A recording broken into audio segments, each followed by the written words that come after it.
ओम नमो नारायणाय।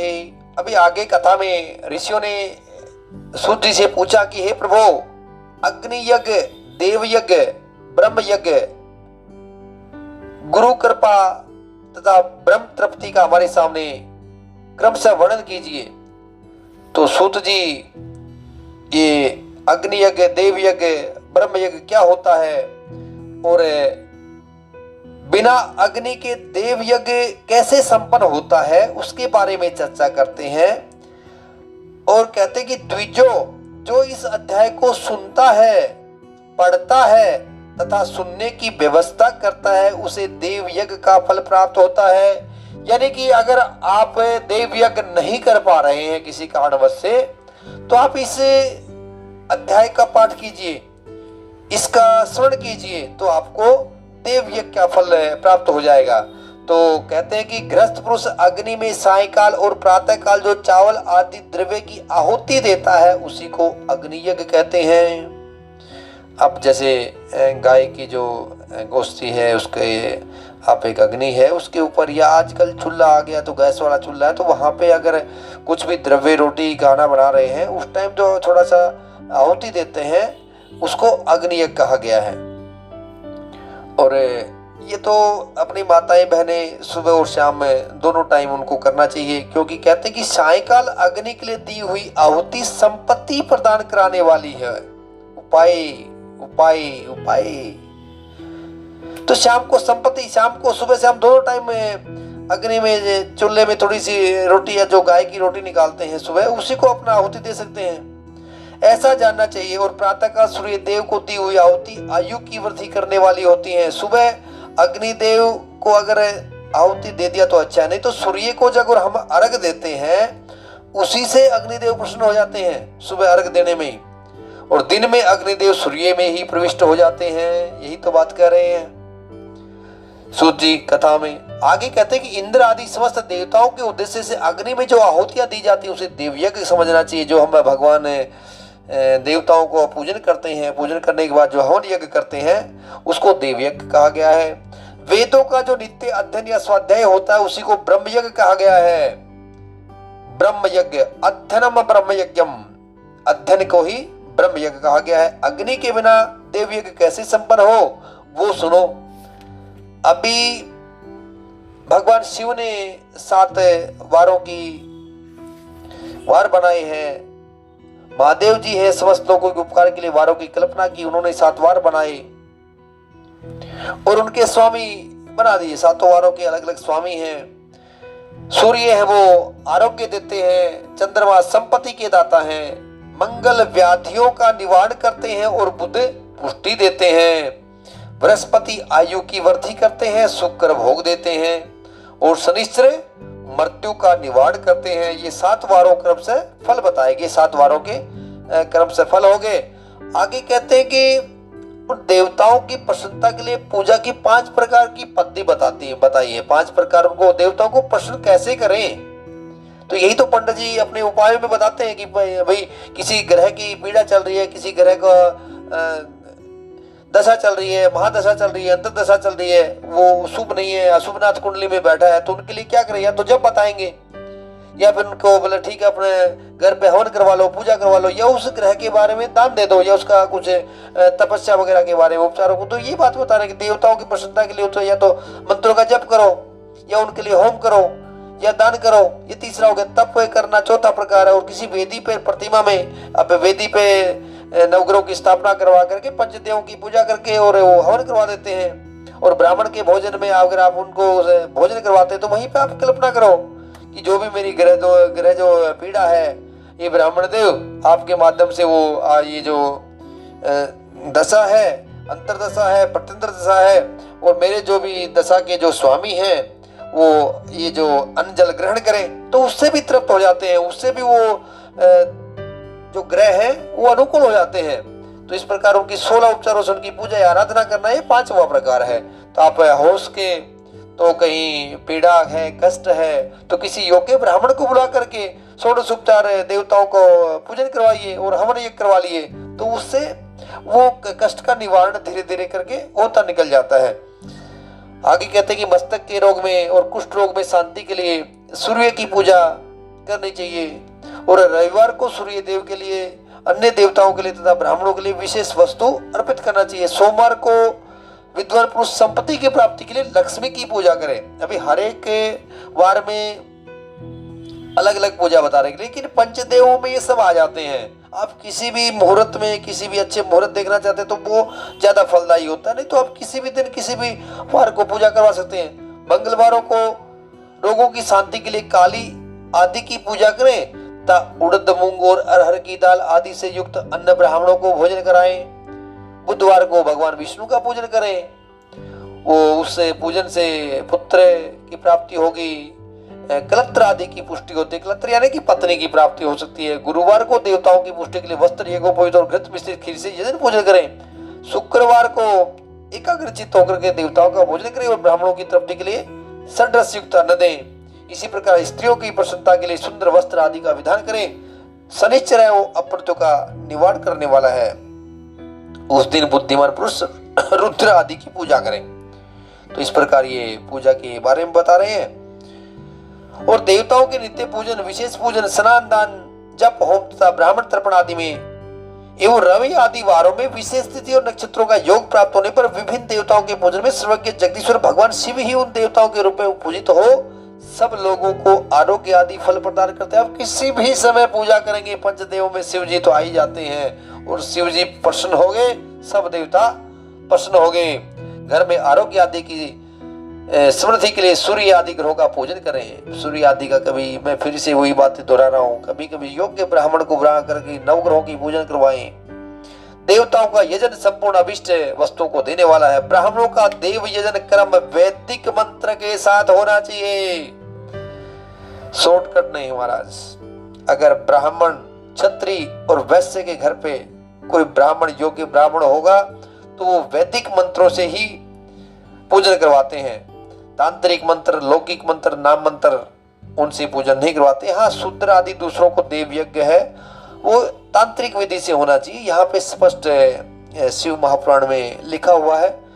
और आप इस प्रकार से किसी योग्य ब्राह्मण को बुला करके आपने वैदिक मंत्र से जो पूजा करवाएंगे वो that will be more powerful, उसमें जो ताकत होगी ना वो उसका रिजल्ट जल्दी मिलेगा। तो हो सके तो आप इस प्रकार से ये कर सकते हैं। इस प्रकार इस अध्याय को सुनता, पढ़ता, सुनने की व्यवस्था करता, उसे देव यज्ञ का फल प्राप्त होता है। अभी हम देव यज्ञ का रिजल्ट लेना है ज्यादा, तो उसको कैसे करें, तो आगे पूछ रहे कि ये कार्य कर्म से देश काल आदि का वर्णन करो। तो सूत जी कहते हैं कि महर्षियों, देव यज्ञ आदि कर्मों में अपना शुद्ध ग्रह समान फल देने वाला है। समान फल, अपने घर पे पूजा करेंगे वो उतना ही फल देगा, और गौशाला में करेंगे तो 10 गुना। अभी आप गिनती करते रहना, 10 गुना फल बढ़ेगा कैसे, देखिए। गौशाला में यज्ञ करेंगे तो घर से 10 गुना, यानी कि एक यज्ञ कर रहे हैं उसका फल 1 है तो गौशाला में 10 हो गया। जलाशय के तट पे उससे भी 10 गुना महत्व रखता है। यहाँ पे अपना पोखर है, कहीं तालाब है, उसके पास में 10 गुना बढ़ गया। बेल वृक्ष है, तुलसी है, पीपल का वृक्ष है, उसके मूल के पास, उसके निकट में जहाँ पे जलाशय हो वहां पे फल और 10 गुना बढ़ जाता है। देवालय को उससे भी 10 गुना महत्व माना गया है। जहाँ पे देवालय है, भगवान शिव का मंदिर है, भगवान विष्णु का मंदिर है, वहां देवालय में और 10 गुना बढ़ गया। और तीर्थ भूमि में और 10 गुना बढ़ जाता है। नदी का किनारा है और 10 गुना बढ़ जाता है। सप्तगंगा जहाँ पे है, सप्तगंगा, गंगा, गोदावरी, कावेरी, ताम्रपर्णी, सिंधु, सरयू, नर्मदा, ये 7 नदियों को सप्तगंगा कहा गया है। तो उनके तट पे और समुद्र के तट पे करते हो तो आप उसका फल 10 गुना और बढ़ गया। और पर्वत के शिखर का प्रदेश समुद्र तट से भी 10 गुना पावन है। गिनती करते रहिए महाराज। अगर आपके गांव में, आपके आसपास में कोई पर्वत की शिखर है और वहां पे कोई सिद्ध महात्मा पुरुष तपस्वी, कहीं भी वो छोटा सा मंदिर एक कहीं भी बनाया हुआ है, तो वहां पे जाकर के अगर आप हवन यज्ञ, ये देव यज्ञ करते हैं, उसका फल सोचिए कितना गुना हो गया। एक तो घर पे करते हैं, एक आप जाकर के किसी देवालय में करते हैं, और देवालय में भी पर्वत के शिखर के ऊपर करते हैं। और उससे बात है कि सबसे ज्यादा तो आपका वहां पे मन लगना चाहिए। जहां पे भी आप प्रसन्न हो, जहां पे भी आपका मन प्रसन्न हो, वहीं पे देव यज्ञ कर लीजिए। और भगवान बिल्कुल फल आपको प्रदान करेंगे। आगे कहते हैं कि सूर्य संक्रांति के दिन क्या हुआ सत्कर्म शुद्ध दिन की अपेक्षा 10 गुना फल देने वाला। सूर्य संक्रांति में बार बार चर्चा करता हूं, 12 महीने में 12 संक्रांति आती है। सूर्य जब राशि परिवर्तन करता है, जैसे मकर संक्रांति है, सूर्य मकर राशि में प्रवेश करता है, तो ऐसे कुछ योग ऐसे बनते हैं, तो वहां पे अगर कुछ भी चीज दान देते हैं तो उसका फल ज्यादा रहेगा। उस दिन हवन यज्ञ तर्पण करते हैं तो उसका फल और ज्यादा बढ़ जाता है। विश्व योग है, दक्षिणायन आरंभ होता है, उत्तरायण दक्षिणायन के टाइम समय पे भी, तो सूर्य ग्रहण के समय है, वो भी उत्तम बताया गया है। तो महापुरुषों के संग का काल करोड़ों सूर्य ग्रहण के समान पावन है, ऐसा ज्ञानी पुरुष जानते मानते हैं। आप महापुरुषों के संग में रहिए, कि सिद्ध महात्मा साधुओं के संतों के साथ में 24 लाख गायत्री का जप कर लिया हुआ ब्राह्मण भी पूजा का उत्तम पात्र है। गायत्री अपने गायक का पतन से त्राण करती है, इसलिए वह गायत्री कहलाती है। जो गायत्री का जप करके शुद्ध हो गया है वही शुद्ध ब्राह्मण कहलाता है।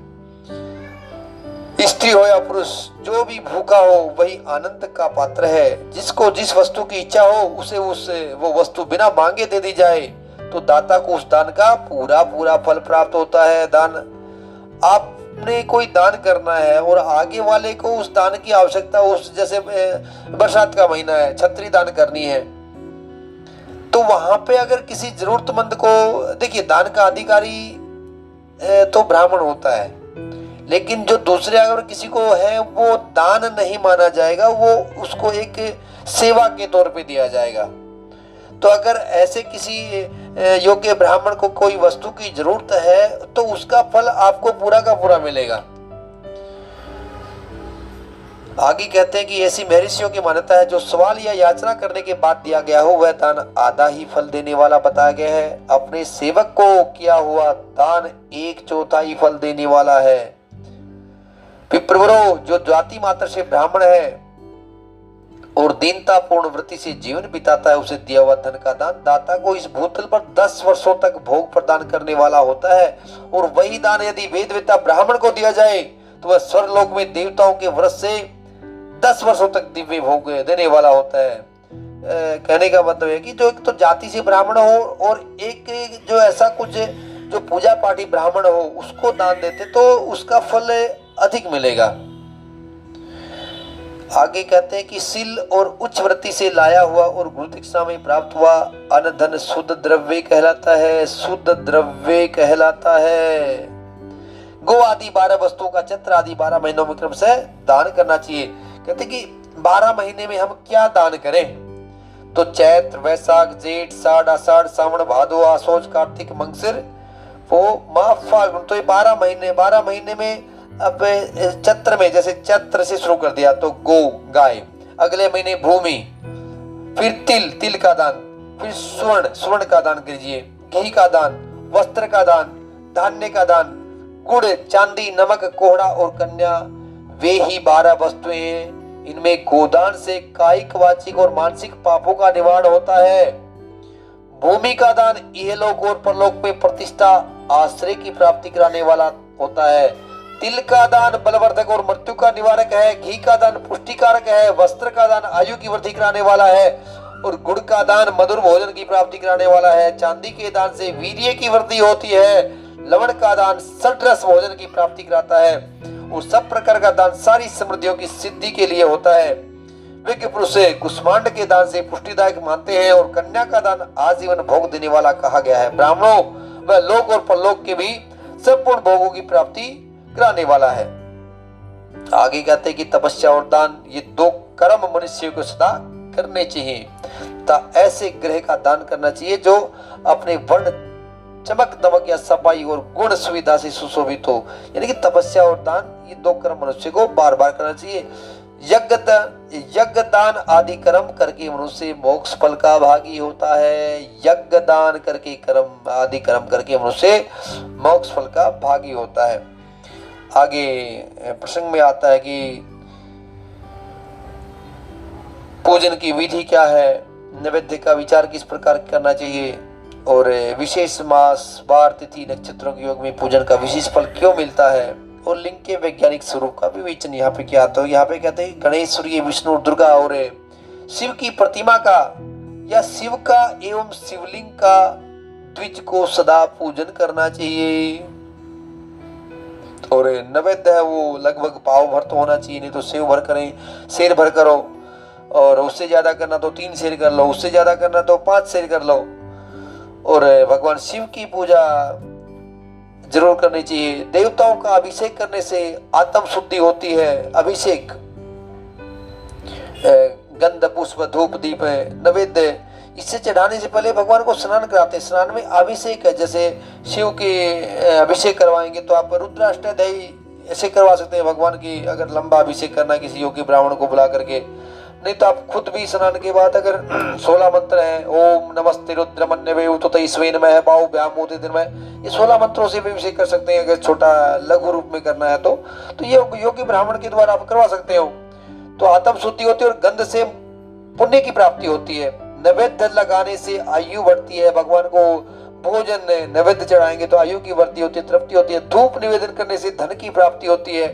दीप दिखाने से ज्ञान का उदय होता है। बच्चे महाराज पढ़ाई में कमजोर हैं तो बच्चों के हाथ से शिव मंदिर में दीपक प्रज्वलित करवाइए। तो यहाँ तो स्पष्ट लिखता है दीप दिखाने से भगवान को ज्ञान की प्राप्ति होती है। तांबुल समर्पण करने से भोग की उपलब्धि होती है। भगवान को तांबुल, पान का पत्ता, लेकिन पान है वो पान के ऊपर देखिए कत्था वगैरह, उसमें पान सुपारी लौंग इलायची डालें, लेकिन जो कत्था वाला जो पान खाते हैं उसके अंदर दरिद्रता का वास है। ध्यान देना, मैंने पहले वीडियो डाला हुआ है, पान का पत्ता, पान के ऊपर, पान के अंदर दरिद्रता का वास कैसे है उसको आप उसको एक बार जरूर देख लीजिए।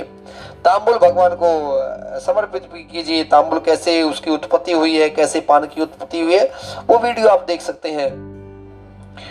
आगे कहते हैं कि अगर वो भी नहीं तो पहले मन से पूजा करके फिर उनको उपचार, मन से पूजा करो। हे भगवान मेरे पास सामान नहीं है, द्रव्य नहीं है, मैं तो मानसिक पूजा कर रहा हूँ।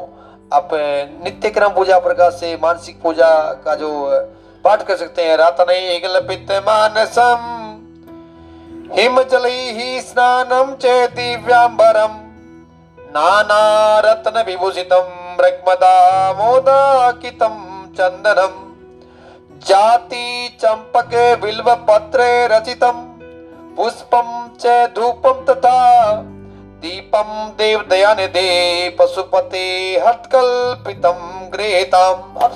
भगवान की मानस पूजा कीजिए। मेरे पास कुछ नहीं है, जल के छींटे मारते रहिए, आप स्नान ग्रहण कीजिए, आप वस्त्र पहनिए, आपको मैं गंध लगाता हूँ, आपको संट लगाता हूँ, आपको कपड़े पहनाता हूँ, आपको नैवेद्य लगाता हूँ, आपको भोग लगाता हूँ, आपके हाथ धुलाता हूँ, आपको प्रणाम करता हूँ, साष्टांग प्रणाम करता हूँ। भगवान प्रसन्न हो जाते हैं मानसिक पूजन में।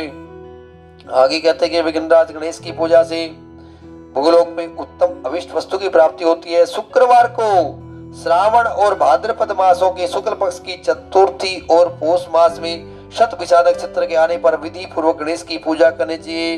देखिए गणेश जी की पूजा, जब सीधी बात हम आपको स्पष्ट बोल देते हैं, जब गणेश चतुर्थी आती है वो गणेश चतुर्थी को अगर आप पूजा करते हैं तो वो पूजा 1 वर्ष तक फलदायी रहेगी। नित्य और नैमित्तिक कर्म कालांतर में फल देते हैं, किंतु काम में कर्म का यदि भली भांति अनुष्ठान हुआ हो तो तत्काल फलद होता है। कृष्ण पक्ष की चतुर्थी तिथि को की हुई महागणपति की पूजा 1 पक्ष के पापों को नाश करने वाली है। देखिए ध्यान दीजिए, जो भी कृष्ण पक्ष की चतुर्थी आएगी उस टाइम आप गणपति की पूजा करेंगे। देखिए नित्य पूजा में तो भगवान गणपति महादेव एक्सट्रा चाहता हूँ, नित्य पूजा में आप गणपति की पूजा के बिना तो कोई देवता पूजा स्वीकार करते नहीं है। ये तो प्रसंग आता है, लिंग पुराण में भी इसका वर्णन है, नारद पुराण में भी इसका वर्णन है, शिव पुराण में भी इसका वर्णन है कि सबसे पहले गणपति जी की पूजा होगी तभी सभी देवता पूजा स्वीकार करेंगे। अगर आप सीधे जाकर के गणपति जी महाराज को दर्शन नहीं किया, पूजन नहीं किया और शिव जी के पास जाते, ठीक है वहां पे शिव है, वहां पे तो गणेश जी साक्षात, वहां पे गणेश जी कार्तिकेय जी बैठे हैं। अब बिना गणेश जी की पूजा किए हुए कहीं पर भी पूजा सफल नहीं होती है। और कृष्ण पक्ष की चतुर्थी आती है तो वो 1 पक्ष तक उसके बाद चैत्र मास में जो चतुर्थी को की हुई पूजा है वो 1 मास तक, और जब भाद्रपद मास की चतुर्थी को की हुई गणेश की पूजा है वो 1 वर्ष तक मनोवांछित भोग प्रदान करती है, ऐसा जानना चाहिए। आगे सूर्य की पूजन की सप्तमी, जो माघ शुक्ल की सप्तमी है, भगवान सूर्य का पूजन करना चाहिए। उसके बाद भाद्रपद मास में बुधवार को स्वर्ण नक्षत्र जो द्वादशी तिथि को, केवल द्वादशी को भी किया गया भगवान विष्णु का पूजन, अभिष्ट संपत्तियों को देने वाला माना है। द्वादशी को अगर आप भगवान विष्णु का पूजन करते हैं, ये प्रसंग आगे कहीं आएगा या कहीं पीछे तो नहीं गया, अभी आगे आने वाला है। आप द्वादशी के दिन किसी योग्य ब्राह्मण को बुला करके भगवान विष्णु का षोडशोपचार पूजन करवाइए, तो आपको ये 12 मास में देने वाले जो दान बताए हैं वो 12 मास के दान देने की जरूरत नहीं पड़ेगी, तो आप वो दान के समकक्ष फल प्राप्त हो जाएगा आपको। आगे कहते हैं कि श्रावण मास में की जाने वाली श्री हरि की पूजा अभिष्ट मनोरथ और आरोग्य प्रदान करने वाली होती है। अभी कहते हैं कि श्रावण मास में हरि और हर दोनों की पूजा करें। हर हर महादेव, हर हर शंभो, लेकिन हरि को भूलना नहीं है। जो हरि को भूल गया तो हर हर महादेव वो पूजा स्वीकार नहीं करते हैं, ध्यान देना। ये भी अंगों एवं प्रोक्त गो आदि 12 वस्तुओं का दान करने से जिस फल की प्राप्ति होती है उसी को द्वादशी तिथि में आराधना द्वारा श्री विष्णु की तृप्ति करके मुझसे प्राप्त कर लेता है। जैसे मैंने पहले वर्णन किया था, आप श्रावण मास में द्वादशी तिथि के दिन भगवान विष्णु हरि और हर दोनों के साथ में पूजा करें तो वो इतनी फलदायी है कि आपने 12 वस्तुओं के दान की जरूरत ही नहीं है। 12 वस्तुओं के दान के समान फल आपको प्राप्त हो जाएगा। जो द्वादशी तिथि को भगवान विष्णु के 12 नामों द्वारा 12 ब्राह्मणों को षोडशोपचार पूजन करता है वह उसकी प्रसन्नता प्राप्त कर लेता है। इसी प्रकार संपूर्ण देवताओं के विभिन्न 12 नामों द्वारा किया हुआ 12 ब्राह्मणों का पूजन उन देवताओं को प्रसन्न करने वाला है। नमो ब्रह्मण देवाय गो ब्रह्ममिताय च जगदाय कृष्णाय गोविंदाय नमो नमः। हे ब्राह्मण देव, हम आपको प्रणाम करते हैं, नमस्कार करते हैं। आगे कहते हैं कि अंबिका की पूजन है वो श्रावण मास में नवमी तिथि को मृगशिरा नक्षत्र के योग में अंबिका का पूजन करें। वे संपूर्ण मनोवांछित फलों भोगों को फलों को देने वाली है। श्रावण मास, अभी चर्चा की श्रावण मास में महादेव की पूजा के लिए नहीं, श्रावण मास में माता अंबिका की पूजा करेंगे। वो भी कब करेंगे? नवमी तिथि के दिन। आप मंदिर जाते हैं, पंचदेवों की पूजन करें, मानसिक पूजा करें, जल के छींटे मार दीजिए, पूजा स्वीकार कर लेते हैं देवता। ऐश्वर्य की इच्छा रखने वाले पुरुष को उस दिन अवश्य उसकी पूजा करनी चाहिए। अश्विन मास के शुक्ल पक्ष की नवमी तिथि संपूर्ण अभिष्ट फलों को देने वाली है। नवरात्रि, नवरात्रों में तो माता बड़ी प्रसन्न हो जाती है अगर नवरात्रि कर लिए तो।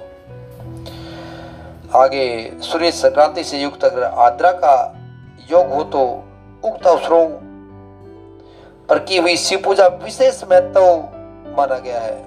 आर्द्रा नक्षत्र जैसे अभी चतुर्दशी थी वो तो मैंने चर्चा किया था पहले। चतुर्दशी को आर्द्रा नक्षत्र आ जाता है या सूर्य संक्रांति में कोई आर्द्रा नक्षत्र आता तो उस टाइम शिव की पूजा कर ली।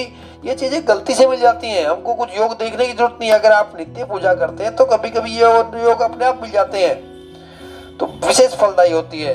माघ कृष्णा चतुर्दशी को की हुई शिव जी की पूजा संपूर्ण अभिष्ट फलों को देने वाली है। सोमवती अष्टमी, सोमवारी अष्टमी और सोमवारी चतुर्दशी बड़ी फल देने वाली है। कभी कोई कार्य नहीं बनता है तो इस योग में भगवान महादेव के मंदिर में जाइए और अपनी मनोकामना पूर्ण करने के लिए उनको प्रार्थना कीजिए।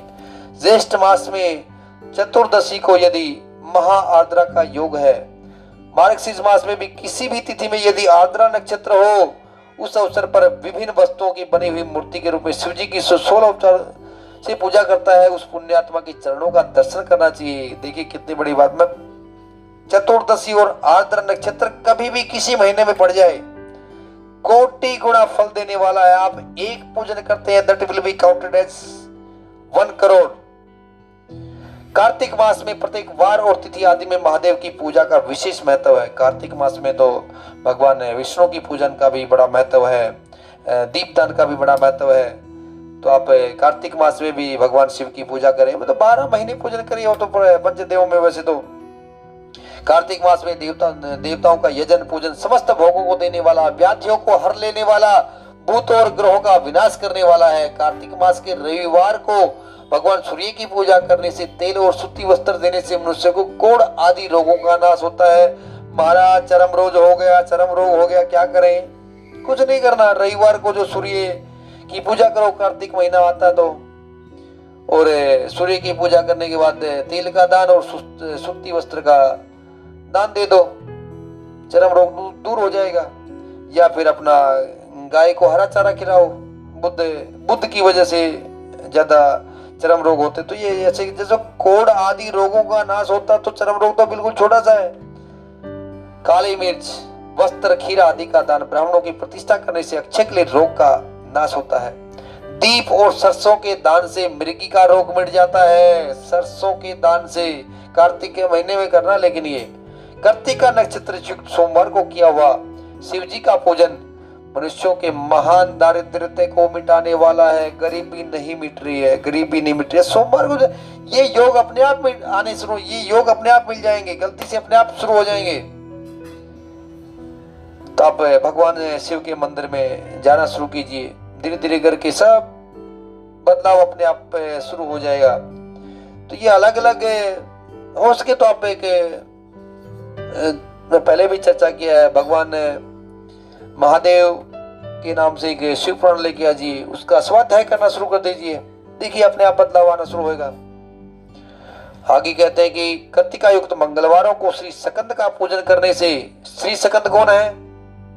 कार्तिकेय जी, श्री सकंद कार्तिकेय जी। कृतिका युक्त मंगलवारों को, कृतिका नक्षत्र हो और मंगलवार वार हो, उस टाइम उस समय अगर कार्तिकेय जी का पूजन करने से तथा दीप एवं घंटा आदि का दान करने से मनुष्य को शीघ्र ही वाक सिद्धि प्राप्त हो जाती है। वाक सिद्धि, वाणी, उनके मुंह से निकली हुई हर एक बात सत्य होती है। कृतिका युक्त बुधवारों को किया हुआ श्री विष्णु का यजन, दही भात का दान मनुष्य को उत्तम संतान की प्राप्ति कराने वाला होता है। पंडित जी उपाय बताओ, संतान प्राप्ति के उपाय कहाँ बताए? सब लिखे हुए हैं। जब कार्तिक का नक्षत्र आता है, बुधवार का दिन आता है और कार्तिक का महीना आता है, भगवान विष्णु का पूजन करवाओ और ब्राह्मण को दही भात का दान कर दो, उत्तम संतान की प्राप्ति हो जाएगी। आगे कहते हैं कि कार्तिक गुरुवार को धन से ब्रह्मा जी का पूजन तथा मधु सोना आदि घी दान करने से मनुष्य के रोग वैभव की वृद्धि, भोग वैभव की वृद्धि होती है, वैभव की वृद्धि होती है। कृतिका युक्त शुक्रवार को गजानन गणेश की पूजा करने से, गंध पुष्प एवं अन्न का दान देने से मानवों के भोग पदार्थों की वृद्धि होती है। तो इस प्रकार देखिए, आपको अलग अलग इस अध्याय में से अलग अलग उपाय बताने से 50 उपाय बताने का कोई मतलब नहीं है। सीधी बात है, आप भगवान शिव जी के मंदिर में जा करके एक लोटा जल लेके जाओ और वहीं से अपना जल चढ़ा दो। और ये भगवान मेरे पास कुछ नहीं है, ये जल है और ये जल स्वीकार करो। वो तो दर्शन से प्रश्न हो जाते हैं। दर्शन के बाद आपको जो आपने पूजन किया कि लोटा जल से, तो जल से तो पूजन हो गया, और स्पर्श से प्रश्न हो जाएंगे। दर्शन से, स्पर्श से पूजन प्रश्न हो जाते हैं। अलग अलग महीने में अलग अलग पूजा की विधि बता रखी है। पौष मास में, मार्गशीर्ष मास में, पौष मास में तो भावता है कि भगवान का पूजन कभी खाली नहीं जाने दे। उसके बाद पंचाक्षर आदि का मंत्र, जो पंचाक्षर जो मंत्र है उसका जप करना चाहिए। ओम नमः शिवाय, नमः शिवाय, श्री शिवाय नमस्तुभ्यम। ऐसा करने वाला ब्राह्मण ज्ञान पाकर शरीर छूटने के बाद मोक्ष प्राप्त कर लेता है। श्री शिवाय नमस्तुभ्यम, श्री शिवाय नमस्तुभ्यम, या इष्ट मंत्रों का सदा जप करना चाहिए। जो भी आपने गुरु मंत्र लिया है, जो भगवत मंत्र है, जो हरे कृष्ण कृष्ण कृष्ण हरे हरे, हरे राम राम राम हरे हरे, या ओम नमो भगवते वासुदेवाय, ओम नमो नारायणाय, श्री शिवाय नमस्तुभ्यम, जो भी मंत्र आपके मन में आ रहा है आप जाप करते रहिए, मन में मानसिक पूजा करते रहिए। वो आपकी जीवा पे नाचना चाहिए और वो धीरे धीरे करके वो मंत्र अपने आप निकलना शुरू हो जाएगा और वही सिद्धि दिला देता है। बिंदु देव है और नाथ शिव है, इन दोनों का संयुक्त रूप ही शिवलिंग कहलाता है। अतः जन्म के संकट से छुटकारा पाने के लिए शिवलिंग की पूजा करनी चाहिए। शिवलिंग की पूजा ज्यादा फलदायी है हमारा। शिवलिंग को माता पिता का स्वरूप मान करके उसकी पूजा करनी चाहिए। पंचामृत गाय का दूध है, गाय का दही है, गाय का घी, इन तीनों को पूजन के लिए शहद और शक्कर के साथ पृथक अलग अलग भी कर सकते हैं। अलग अलग करेंगे तो उसका देखिए एक लिंग पुराण में वर्णन आता है, दूध से पूजा करेंगे तो 1 गुना, उसके साथ में दही से स्नान कराएंगे तो 10 गुना बढ़ गया, फिर घी से कराएंगे तो फिर 10 गुना बढ़ जाता है, फिर शहद से स्नान कराएंगे तो फिर 10 गुना बढ़ जाता है, शक्कर से स्नान कराएंगे फिर और 10 गुना फल बढ़ जाता है। ये लिंग पुराण में ऐसा वर्णन आता है। तो आप पंचामृत बनाते हैं तो पंचामृत में अगर अलग अलग भी लेके जाते हैं, गाय के दूध, दही, घी, ये अलग अलग लेके जाते हैं, शहद और शक्कर यानी कि आप चीनी ले लो या फिर आप जो भी शक्कर आती है उसमें थोड़ा सा जल मिला करके भगवान को स्नान करवाइए। तो ये सब उसके बाद स्नान कराने के बाद गाय के दूध से और अन्न से जो भी अन्न मिला करके उसमें नैवेद्य तैयार करके जो भी उसको भोग लगाइए। संपूर्ण प्रणव को ध्वनि लिंग कहते हैं। ओम ओम, तो ओम, ये ओम है वो ध्वनि लिंग के रूप में है। दूसरा, किसी भी रूप में आप संत महात्मा तो ये बोलते हैं कि कभी कभी आपको कुछ भी नहीं मिलता तो अपने दाएं हाथ का अंगूठा है उसी को लिंग मान करके पूजन कर लीजिए, वो भी पूजा मान्य होगी। भगवान शंकर को किसी भी रूप में आप पूजन के लिए आप मान लो और उसको पूजा कर लो, बस मन से बैठे बैठे पूजा कर लो, भगवान प्रसन्न हो जाते हैं उसी में। आगे यहाँ पे ओम को प्रणव नाम से जानते हैं। ओम है सूक्ष्म प्रणव जानना चाहिए। नमः शिवाय 5 अक्षरों वाले मंत्र को स्थूल प्रणव समझना चाहिए। पंचाक्षर मंत्र की महिमा कथा में चर्चा कर रहे हैं। शिव पंचाक्षर है, ये नमः शिवाय है, ये शिव पंचाक्षर है। इस पंचाक्षर के जप से ही मनुष्य संपूर्ण सिद्धियों को प्राप्त कर लेता है। शिव शिव शिव श्री शिवाय नमस्तुभ्यम। शिव आपको अगर मैंने पहले चर्चा की थी कि स्त्रियों को किस प्रकार से जप करना चाहिए, तो इस प्रकार नहीं, तो श्री शिवाय नमस्तुभ्यम उसके अंदर भी ये पंचाक्षर मंत्र आ जाता है। क्योंकि संस्कृत को आगे पीछे करने में, संस्कृत में भाषा में कुछ उसके उच्चारण में उसके जो उसका जो मीनिंग आता है, उसका जो अर्थ आता है, उसमें अर्थ में कोई परिवर्तन नहीं आता है। इस पंचाक्षर के जपने से मनुष्य संपूर्ण तीर्थों को प्राप्त कर लेता है। पंचाक्षर मंत्र के आदि में ओंकार लगाकर ही सदा उसका जप करना चाहिए। ओम नमः शिवाय, ओम नमः शिवाय। आगे कहते हैं कि अगर आप कहीं भी नहीं है तो भगवान सूर्य मंडल में भगवान शिव की पूजा कर लो, उनकी मानसिक पूजा कर लो। श्री सूर्यनारायण के भगवान के अंदर भी सब संपूर्ण देवता विराजमान है। विधि पूर्वक शिव की पूजा संपन्न करके होम आरंभ करना चाहिए। पूजा किस प्रकार करना चाहिए, तो होम थी तो फिर होम किस प्रकार करना चाहिए, तो ब्राह्मणों को ये सब विधि पता है। आचार्य को सांब सदाशिव का स्वरूप माने। ब्राह्मण घर पे आता है, महाराज ब्राह्मण छोटा मोटा ब्राह्मण, उसको एक ऐसे मत समझना। बड़ी ताकत है उसके जप में, उसके तप में। ठीक है, वो पैसे से उसके पास कुछ आर्थिक तंगी हो सकती है, लेकिन उसके जप का बल, उसके तप का बल, जो गुरु मंत्र का जो बल है, उस बल में इतनी ताकत है कि उसके जो आपको जो घर पे आकर के अगर कुछ एक अन्न जल ग्रहण कर लिया, उससे ही पितरों की तृप्ति हो जाती है। लिंग महापुराण को उठाइए, स्पष्ट लिखा हुआ है, पितरों की तृप्ति हो जाती है। जैसे उनके हाथ में जब वो अन्न जाता है, उनके मुंह में जब अन्न जाता है, उनके पेट में जाता है, पिता, पितामह, पर पितामह सब तृप्त हो जाते हैं। इसी भावना के साथ उन सब के चरण धोएं, उनके चरणों तक से अपने मस्तक को सींचे। ऐसा करने से वह साधक अगणित तीर्थों में तत्काल स्नान करने का फल प्राप्त कर लेता है। उनके पाद प्रक्षालन, ठीक है, परंपराएं लुप्त होती जा रही हैं, लेकिन बड़ी ताकत है इनमें। करके तो देखें आप एक बार, उनको घर पे बुला करके उनका पूजन करके तो देखें। उनके हाथ से अपने मस्तक पर तिलक लगा करके तो देखें। अरे उनका एक बार उनके माथे पे तिलक लगा करके ब्राह्मण का पूजन करके तो देखें, कितना रिजल्ट मिलेगा, कितना फल मिलेगा। वो तो समय समय की बातें हैं। बिंदु पूजा में तत्पर रहने वाले उपासक वहां से नीचे के लोकों में ही घूमते हैं। उसके ऊपर तो निष्काम भाव से शिवलिंग की पूजा करने वाले उपासक ही जाते हैं। शिवलिंग की पूजा करने वाले उपासक तो पता नहीं कौन सी पदवी प्राप्त करेंगे। शिव महापुराण की कथा यही तो बोल रही है। जो क्रम से जितना जितना शिव मंत्र का जप कर लेता है, उसके शरीर को उतना शिव का सामीप्य प्राप्त होता जाता है। इसमें कोई संशय नहीं। शिव भक्त स्त्री का रूप देवी पार्वती का ही स्वरूप है। वह जितना मंत्र जपती है, उसे उतना ही देवी का सानिध्य प्राप्त होता जाता है। शिव मंत्र जपते जाओ। श्री शिवाय नमस्तुभ्यम, श्री शिवाय नमस्तुभ्यम बोलते जाओ। शिवलिंग में, शिव की प्रतिमा में और शिव भक्त जनों में शिव की भावना करके उनकी प्रसन्नता के लिए पूजा करनी चाहिए। आप जैसे भी आपके पास साधन है, उसी हिसाब से लिंग आदि में शिव की पूजा करने से क्रमशः मुक्ति स्वतः प्राप्त हो जाती है। लिंग आदि में शिव जी की पूजा का क्या विधान है, ये हमें बताइए। ऋषि पूछते कि हमें तो पूजा करने नहीं आती, आप विधान तो बताओ। देखिए, विधान में अलग अलग विधान कुछ नहीं है। आप भगवान शिव जी के ऊपर जल चढ़ा दीजिए, जल से ही प्रसन्न हो जाएंगे। आप जल के साथ साथ में मैंने बताया कि अगर पंचामृत बना के ले जाते हैं, पंचामृत से स्नान कीजिए।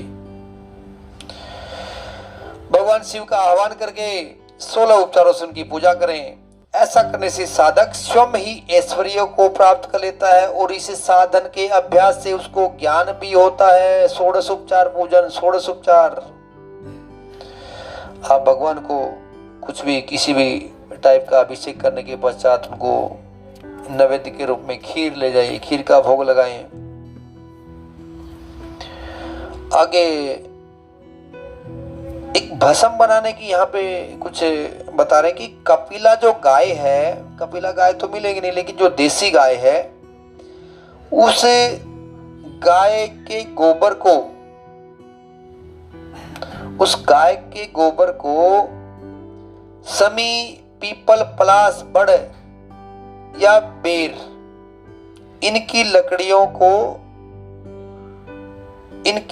में उस को जला ले। गाय की गोबर जो सूख जाता है या उपला बनाए, या तो कहीं ऐसा भी लिखते हैं कि जैसे गाय गोबर करती है तो उसको अपने हाथ में ओढ़ लें और उस गोबर को सुखाएं। और सुखाने के बाद और कुछ नहीं तो शंका है तो आप सिर्फ बेर का जो है ना, बेरी, बड़ बेर जिसको बोलते हैं देसी भाषा में, बेर का, वो लकड़ी से उसको जला करके वो भस्म तैयार कर लें। वो भस्म जो तैयार करते हैं, उस भस्म में बड़ी ताकत है। वो भस्म के बारे में यहाँ पे चर्चा हो रही है। तो वो जो भस्म लगा करके जो त्रिपुंड धारण किया जाता है, वह ब्रह्मा, विष्णु और रुद्र का सार तत्व है। अपने ललाट में तिलक रूप में लगाएं, वो बड़ा ताकतवर है। गुरु के बारे में बोलते, गुरु विश्वासी शिष्यों के 3 गुणों को पहले दूर करके फिर उसे शिव तत्व का बोध कराते हैं, गुरु कहलाते हैं। गुरु विश्वासी शिष्यों के, गुरु की पूजा परमात्मा शिव की तो पूजा था, गुरु को शिव तत्व बताया है। अपने शिव पुराण में भी आगे वर्णन आता है कि गुरु है वो शिव तत्व है। आगे कहते हैं कि इस भूतल पर शुद्ध अन्न का भोजन करते हुए सदा मौन भाव से रहें। अपने साधन का रहस्य किसी को प्रकट न करें, साधन का रहस्य किसी को प्रकट न करें। आजकल सोशल मीडिया पे बड़े, मैं वो उधर के जाके आया, मैंने ये पूजा करता हूँ, मैं ये जप करता हूँ, ये तप करता हूँ, वो दिखाते हैं। तो ये बहुत से संत भी ऐसे बोलते हैं कि ये सब दिखावा नहीं करना चाहिए। आप अपनी जो साधना करते हैं उसको अपना गुप्त रखना चाहिए।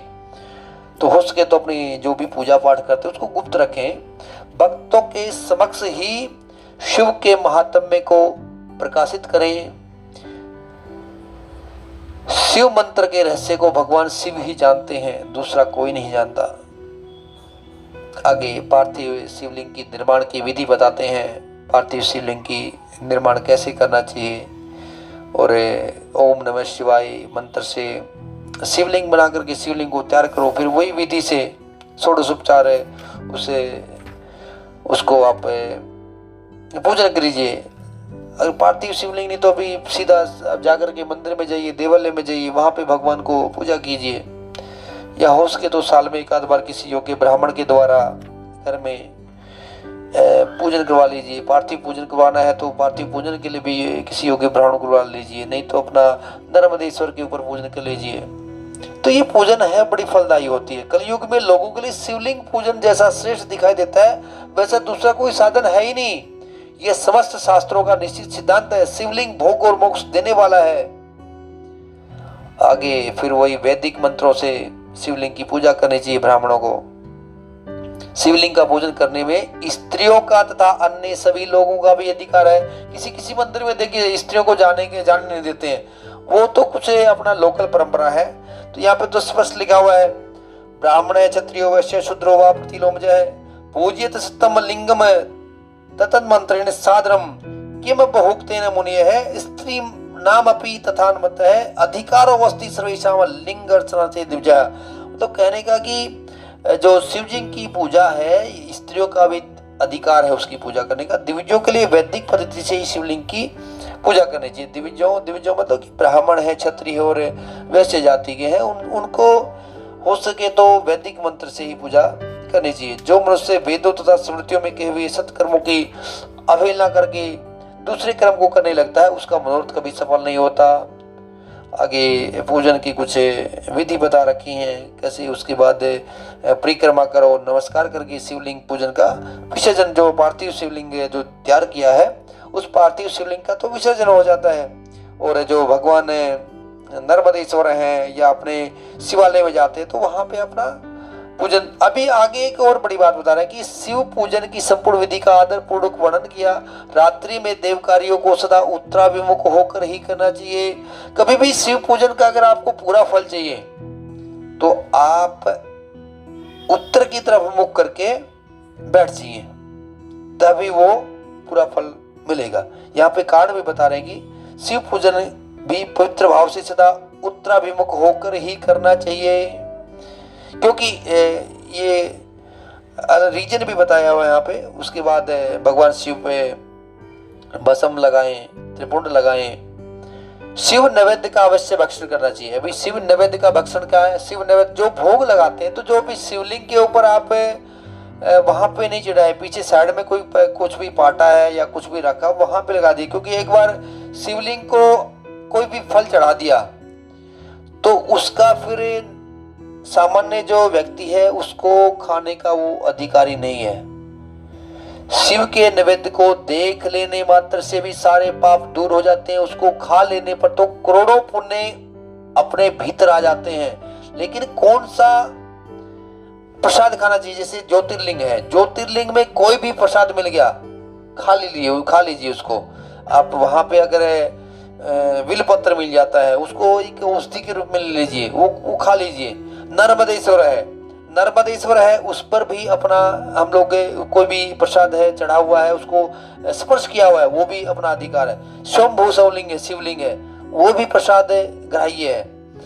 आगे कहते हैं कि जो ग्राह्य नहीं है उसमें क्या चंड का अधिकार है।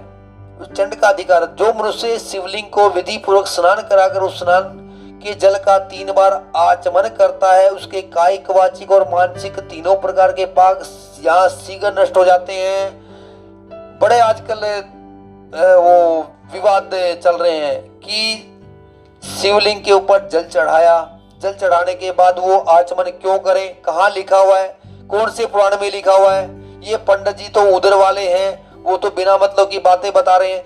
स्पष्ट लिखा हुआ है आप शिवलिंग को स्नान करवाइए। शिवलिंग को स्नान कराने के बाद जो नीचे जल गिरता है उस जल को आप किसी पात्र में ओट ले तो पात्र में ले लीजिए, नहीं तो आप उसको अपनी हथेली पे ले लीजिए और उसका 3 बार आचमन कीजिए। क्योंकि आचमन 3 बार ही होता है, ओम केशवाय नमः, ओम नारायणाय नमः, ओम माधवाय नमः। उसके बाद हाथ धो लीजिए। तो उससे क्या होगा? उससे कायिक, वाचिक और मानसिक तीनों प्रकार के पाप यहाँ शीघ्र नष्ट हो जाते हैं। अब जन्म जन्मांतर के अगर पाप अपने शरीर के अंदर घुसे हुए हैं तो एकदम से तो कटेंगे नहीं। पाप नाश के उपाय मैंने एक पहले वीडियो डाला था।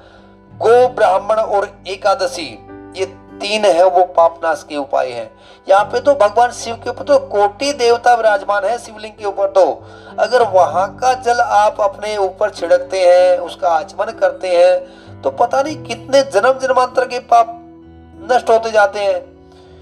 वह सब भी शालिग्राम के स्पर्श से पवित्र ग्रहण करने की। अगर मान लीजिए आपको शंका है कि ये ग्राह्य है कि नहीं है, ये प्रसाद में लो कि नहीं लो, तो अगर आपको शंका है तो उसको शालिग्राम शिला को स्पर्श करवा दीजिए। शालिग्राम शिला के ऊपर जो स्पर्श करवा दिया तो वो नैवेद्य ग्राह्य हो जाएगा, वो ग्रहण की योग्य हो जाता है। हे मुनीश्वरों, शिवलिंग के ऊपर चढ़ा हुआ जो द्रव्य है वह अग्राह्य है। बड़े ध्यान देना, शिवलिंग के ऊपर जो टच कर गया, वहां पे चढ़ा दिया, वो अग्राह्य है। जो वस्तु शिवलिंग स्पर्श से रहित है अथवा जिस वस्तु को अलग रख करके शिव जी को निवेदित किया है, लिंग के ऊपर चढ़ाया नहीं जाता, उसे अत्यंत पवित्र जानना चाहिए। मुनिवरों, इस प्रकार नैवेद्य के विषय में शास्त्र का निर्माण बताया है। तो नैवेद्य अगर वहां पे शिवलिंग को स्पर्श हो गया तो वो ग्राह्य नहीं है, उसको नहीं खा सकते। लेकिन अगर आपको खाना है नहीं तो प्रसाद देनी, तो आप शालिग्राम शिला को टप से उसको स्पर्श करवा दीजिए। शालिग्राम विष्णु भगवान ही तो है, गंडकी नदी से उत्पन्न है। कौन सा, जो तुलसी का और जो एक जो श्राप था भगवान विष्णु का, उस श्राप की वजह से तो ये शालिग्राम में बने हैं भगवान विष्णु। अभी आगे यहाँ पे हम चर्चा करेंगे कि विल की चर्चा करेंगे कि विल कैसे प्रकट होता है। विल का महात्म्य सुनो। विल के महात्म्य में महादेव जी का तो विल वृक्ष है, वो महादेव जी का तो रूप है। देवताओं ने भी इसकी स्तुति की है। फिर जिस किसी तरह से भी इस महिमा कैसे जानी जा सकती है, तीनों लोकों में जितने पुण्य तीर्थ प्रसिद्ध हैं वे संपूर्ण तीर्थ विलव के मूल भाग में निवास करते हैं। जहाँ पे जितने भी इस भूलोक पे तीर्थ हैं, वो तीर्थ विल वृक्ष के तने जड़ के अंदर मूल भाग में निवास करते हैं।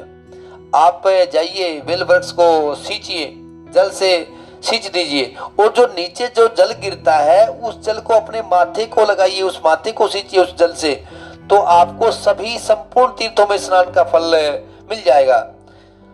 जो मनुष्य गंध पुष्प आदि से विल के मूल भाग का पूजन करता है वह शिवलोक को पाता है, और इस लोक में उसकी सुख संतति बढ़ती है। आप जब भी शिव मंदिर में जाते हैं, वहां पे अगर शिव मंदिर के पास में कोई विल वृक्ष लगा रखा है तो आप उसकी भी पूजन कीजिए।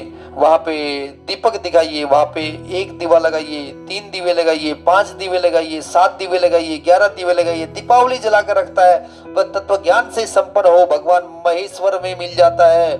जो विल्व की शाखा थाम करके हाथ से उसके नए नए पल्लव उतारता है। आप वहां से अगर विल्व तोड़ने हैं आपको, तो बिल्कुल आराम से उनको पूजन करिए। हे भगवान, हे विल्व वृक्ष, मैं आपके पत्ते उतार रहा हूँ, और ये पत्ते हैं ये मैं भगवान शिव को अर्पित करूंगा, और उसकी पूजन करके उनसे एक आज्ञा लेकर के उन पत्तों को तोड़िए। ये नहीं कि अपना लिया कुल्हाड़ी और काट दिया। जो विल्व की जड़ के समीप भगवान शिव के अनुराग रखवाने वाले एक भक्त को भी भक्ति पूर्वक भोजन कराता है, उसे कोटि पुण्य प्राप्त होता है। बड़ा ध्यान देना महाराज, आपके घर में आसपास में शिवालय में कहीं विल्व वृक्ष है, वहां पे अगर एक शिव भक्त को आप भोजन कराते हैं तो कोटि गुना पुण्य प्राप्त होता है। जो विल्व की जड़ के पास शिव भक्त को खीर और घी से युक्त अन्न देता है, कभी गरीबी नहीं होगी उसके पास। गरीबी से वो दरिद्रता बड़ी दूर भाग जाएगी। और लक्ष्मी जी का तो वास है ही विल पत्र के ऊपर। लक्ष्मी जी कहाँ पे रुकी थी? जब समुद्र मंथन हुआ था तो एक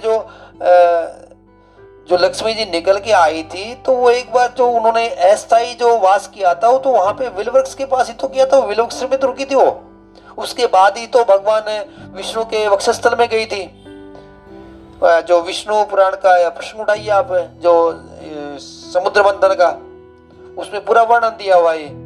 माता लक्ष्मी जी जब निकली थी और कैसे फिर दोबारा वो वक्षस्थल में चली जाती हैं। देवताओं ने उनका श्री सुख से पाठ किया था। उसके बाद भगवान इंद्रदेव ने उनका जो इंद्रदेव ने स्तुति करी थी, वो स्तुति हमने वीडियो डाला हुआ है। वो स्तुति अगर आप सुनते हैं तो लक्ष्मी जी घर छोड़ के जाती ही नहीं है, ऐसा देवी भागवत में ये वर्णन आता है। तो आप बेल वृक्ष के पास में किसी खीर और घी से युक्त, मतलब खीर के अंदर ही थोड़ा सा गाय का घी डाल करके और ब्राह्मण भोजन करवा दीजिए, तो उससे भी दरिद्रता का नाश होता है। आगे शिव जो नाम है, कहते कि श्री शिवाय नमस्तुभ्यम आपने निकाल कहाँ से लिया? ये पंडित जी सीहोर वाले तो बिना मतलब का ये नया मंत्र लेकर के आ गए। ऐसे ब्राह्मणों में वाद विवाद बड़ा होता है। तो ये श्री शिवाय नमस्तुभ्यम मंत्र है क्या? ये तो स्पष्ट लिखा हुआ है, पेज नंबर 97 उठाइए गीता प्रेस का विद्वेश्वर संगीता में 97 पेज नंबर 97 पेज नंबर। यहाँ पे क्या बोलते हैं कि हे शिव आपको नमस्कार है, श्री शिवाय नमस्तुभ्यम। कौन सी विभक्ति लगी है? नमस्तुभ्यम, भगवान शिव आपको नमस्कार है। ऐसी बात जब मुख से निकलती है तब मुख समस्त पापों का विनाश करने वाला पावन तीर्थ बन जाता है। अरे वो तो तीर्थ के उस मुख के अंदर पूरे तीर्थ आ जाते हैं। और जो मनुष्य जो जो जो भक्त जो स्त्री और पुरुष श्री शिवाय नमस्तुभ्यम का जाप करके उस मंदिर से निकली है, अगर उस मुख का दर्शन भी कर लिया, उस मुख का दर्शन करने से ही दर्शन करने वाले के भी पाप नष्ट हो जाते हैं। हे ब्राह्मणों, शिव का नाम विभूति और भस्म तथा रुद्राक्ष, ये तीनों त्रिवेणी स्नान परम पुण्य मय माने जाते हैं। अगर आपके घर में नर्मदेश्वर है, नर्मदेश्वर को आप एक रुद्राक्ष बना दीजिए और उनको एक भस्म लगा दीजिए, तो आपको तीर्थ जो त्रिवेणी जो स्नान का फल वहीं पे मिल जाएगा। मंदिर में शिवालय में जाते हैं, भगवान शिव का दर्शन करते हैं, वहां पे भस्म का दर्शन करते हैं, वहीं पे रुद्राक्ष का दर्शन करते हैं। तो त्रिवेणी स्नान, त्रिवेणी में जाना तो अब इतना बड़ा दूर है, बड़ी भाग्य वालों को मिलता है। तो कम से कम उसके समकक्ष फल तो हम प्राप्त कर सकते हैं किसी मंदिर में जाकर के ये दर्शन करके। जहां ये तीनों सुभद्र वस्तुएं सर्वदा रहती हैं, उसके दर्शन मात्र से मनुष्य त्रिवेणी स्नान का फल पा लेता है। क्योंकि शिव का नाम ही गंगा है और विभूति भस्म है वो यमुना मानी गई है और रुद्राक्ष को सरस्वती कहा गया है। इन तीनों की संयुक्त त्रिवेणी समस्त पापों का नाश करने वाली है। शिव इस नाम रूपी दावानल से महान पातक रूपी पर्वत अनायास ही भस्म हो जाता है। यह सत्य है, सत्य है, सत्य है, इसमें संशय नहीं। अगर आपको कोई विश्वास नहीं हो रहा है, आपको कोई शंका है, तो आपकी शंका को तो कोई मिटा नहीं सकता। ये तो विद्वेश्वर संगीता शिव महापुराण ठोक करके बोलता है, इसमें कोई संशय नहीं है। भगवान शिव है वो इतने, इनका नाम ही है वो बड़े बड़े पातकों को भस्म कर देता है। भगवान शिव के नाम से जितने पाप नष्ट होते हैं उतने पाप मनुष्य इस भूतल पर कर ही नहीं सकते। वो तो इतने पापों को मिटा देते हैं कि उसमें कितने पाप करोगे। पाप नाश के उपाय, गो ब्राह्मण एकादशी, भगवान शिव तो इतने पाप मिटा देंगे कि भूतल पे आप कर ही नहीं पाओगे। आप भगवान शिव की शरण में जाके तुम देखिए, जिसने अनेक जन्मों तक तपस्या की है उसी की शिव नाम के प्रति भक्ति होती है, जो समस्त पापों को नाश करने वाली होती है। भक्ति ऐसे नहीं मिलती। जब जन्म जन्मांतर के जब जो पुण्य फलीभूत होते हैं तब भगवान शिव मिलते हैं। जब भगवान शिव की भक्ति मिलती है और जब भक्ति आती है तब ज्ञान आता है, और ज्ञान आता है तब वैराग्य आता है। शंकर के एक नाम में ही पाप हरण की जितनी शक्ति है उतना पातक मनुष्य कभी कर ही नहीं सकता। भगवान शंकर का नाम लीजिए। आगे भस्म के बारे में बता रहे हैं। भस्म धारण करने से बड़े इसमें बड़ा महात्म्य है। फिर रुद्राक्ष की महिमा, रुद्राक्ष का महात्म्य सूत जी ऋषियों को बता रहे हैं कि रुद्राक्ष तो भगवान शिव को बड़ा प्रिय है। रुद्राक्ष के दर्शन से, दर्शन करने से, स्पर्श से और उस पर जप करने से समस्त पापों का अपहरण करने वाला माना गया है। रुद्राक्ष की माला आप गले में रुद्राक्ष डालिए, बच्चों के गले में रुद्राक्ष बनाइए, उनका दर्शन कीजिए, स्पर्श कीजिए और उसके ऊपर जप कीजिए। आगे कहते कि रुद्राक्ष की उत्पत्ति कैसे होती, तो कहते कि मैंने लीलावा से ही अपने दोनों नेत्र खोले थे। भगवान शिव ने जब अपने नेत्र खोले तो खोलते ही उनकी आंखों से कुछ जल की बूंदें गिरी और आंसू की उस बूंदों से वो रुद्राक्ष नामक वृक्ष पैदा हो गया। तो रुद्राक्ष पैदा कहां से हुआ? भगवान शिव की आंखों से जो जल गिरा था उस जल से ही तो रुद्राक्ष पैदा हुआ है। शिव पार्वती की प्रसन्नता के लिए रुद्राक्ष के फलों को अवश्य धारण करना चाहिए। आंवले के फल के बराबर जो रुद्राक्ष है वह श्रेष्ठ बताया गया है। रुद्राक्ष फल को धारण कीजिए। जो रुद्राक्ष आंवले के फल के बराबर होता है वह समस्त अरिष्टों का विनाश करने वाला है। रुद्राक्ष जैसे जैसे छोटा होता है वैसे वैसे अधिक फल देने वाला होता है। अब कैसे भी हो, अब बेहोश के तो देखिए यहाँ पे एक मुख वाला, दो मुख, 3, 4, 5, 6, 7, 8, 9, 10, 11, 12, 13, 14 मुख तक के रुद्राक्षों का वर्णन शिव महापुराण में दिया हुआ है। उसके बाद कौन सा रुद्राक्ष एक मुखी, दो मुखी, कौन सा रुद्राक्ष कौन से मंत्र से, मान लीजिए 5 मुखी रुद्राक्ष सामान्य तौर पे चलता है, तो ओम ह्रीम नमः बोल करके सोमवार के दिन या सोमवार अष्टमी आती है, चतुर्दशी आती है, उस दिन आप उसको धारण कर लीजिए। तो इनके रुद्राक्ष अलग अलग, रुद्राक्षों के अलग अलग फल है। लोक में मंगलमय रुद्राक्ष जैसा फल देने वाला देखा जाता है, वैसी फलदायिनी दूसरी कोई माला दिखाई नहीं देती। तो अलग अलग प्रकार की रुद्राक्ष है, और जिस रुद्राक्ष में अपने आप ही डोरा प्रेरणा के योग्य छिद्र हो गया हो वो रुद्राक्ष वो उत्तम माना गया है। फिर नमः शिवाय बोल करके रुद्राक्ष को धारण कर लो। लहसुन, प्याज, मांस, मदिरा इनका त्याग कर दो। और कहते कि रुद्राक्ष मेरा मंगलमय लिंग विग्रह है। भगवान शिव यही तो बता रहे हैं कि रुद्राक्ष है वो तो मेरा लिंगमय रूप है। एक मुख वाला रुद्राक्ष साक्षात शिव का स्वरूप है। जहाँ रुद्राक्ष की पूजा होती है वहां से लक्ष्मी दूर नहीं जाती। आप नहीं पहन रहे तो रुद्राक्ष को आपने भगवान नर्मदेश्वर के पास में उनको पहना के रखिए, क्योंकि जहाँ पे रुद्राक्ष की पूजा होती है वहां से लक्ष्मी दूर नहीं जाती। उस स्थान के सारे उपद्रव नष्ट हो जाते हैं तथा वहां रहने वाले लोगों की संपूर्ण कामनाएं पूर्ण होती हैं। तो 5 मुख वाला रुद्राक्ष है वो साक्षात कालाग्नि रुद्र रूप है, सबको मुक्ति देने वाला है, संपूर्ण मनोवांछित फल प्रदान करने वाला है। पंचमुख रुद्राक्ष है वो समस्त पापों को दूर करने वाला है। इस प्रकार से सब एक मुखी रुद्राक्ष से लेकर के 14 मुखी रुद्राक्ष का वर्णन यहाँ पे सूत जी ऋषियों को कथा में बता रहे हैं। रुद्राक्ष की माला धारण करने वाले पुरुष को देख करके भूत, प्रेत, पिशाच, डाकिनी, साकिनी तथा जो अन्य द्रोहकारी राक्षस आदि हैं ये सब के सब दूर भाग जाते हैं। रुद्राक्ष मालाधारी पुरुष को देख करके मैं शिव, भगवान विष्णु, देवी दुर्गा, गणेश, सूर्य तथा अन्य देवता भी प्रसन्न हो जाते हैं। देखिए कितनी बड़ी बात बोल रहे हैं भगवान शिव। कहते हैं कि मैं शिव, भगवान विष्णु, देवी दुर्गा, अरे गणेश, सूर्य आदि सभी देवता उस मनुष्य को देख करके प्रसन्न हो जाते हैं कि जिसके गले में रुद्राक्ष की माला है। हे पार्वती, ये भगवान शिव पार्वती को संबोधित कर रहे हैं कि इस पार्वती रुद्राक्ष मालाधारी पुरुष को देख करके ये सब प्रसन्न हो जाते हैं। महेश्वरी इस प्रकार रुद्राक्ष की महिमा को जानकर के धर्म की वृद्धि के लिए भक्ति पूर्वोक्त मंत्रों द्वारा विधि पूर्वक उसे धारण करना चाहिए। मुनीश्वर, भगवान शिव ने देवी पार्वती के सामने जो कुछ कहा था वह सब तुम्हारे प्रश्न के अनुसार मैंने कह सुनाया। सूत जी ये कथा सुना रहे हैं कि हे मुनीश्वरों, जो कुछ भगवान शिव ने तो बताया था माता पार्वती को, और अभी यही प्रसंग है। हम तो इतने विद्वान है नहीं, अल्प ज्ञानी एक ब्राह्मण परिवार में पैदा हुए, तो जो भी प्रसंग था ये विद्वेश्वर संगीता से हमने इस गीता प्रेस के शिव महापुराण से आपके सामने प्रकट किया, आपके पेश किया है।